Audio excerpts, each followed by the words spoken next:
Happening right now, we have new information coming from the Kilpatrick Corruption Trial. The feds delivered some damaging testimony against Kwame Kilpatrick regarding what his charity paid for.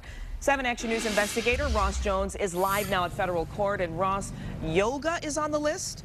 Yoga and so much more. Good afternoon, Glenda. There's no other way to put it other than saying the government unloaded on Kwame Kilpatrick this morning, saying that his charity paid for things like yoga, family vacations, even college tuition for some of his relatives. It was a very long laundry list of charges.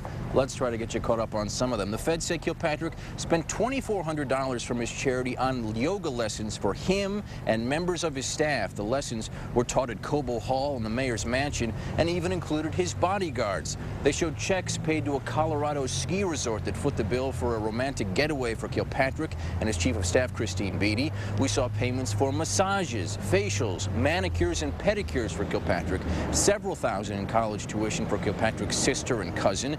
And we saw for the first time in this trial a check made out to a California resort for a Kilpatrick family trip.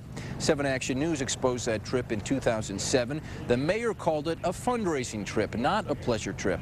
Well, on the mayor's schedule for that week, the feds showed Kilpatrick blocked that week off as a family trip. Now, Kilpatrick's lawyers definitely had their work cut out for them in crafting some sort of a defense here, but they certainly did. For example, they said that the tuition payments that the feds brought up actually fit with the nonprofit's mission of educating Detroiters. They happened to be Kilpatricks that were being educated, but nonetheless, they were still educating Detroiters, and they said that met their mission.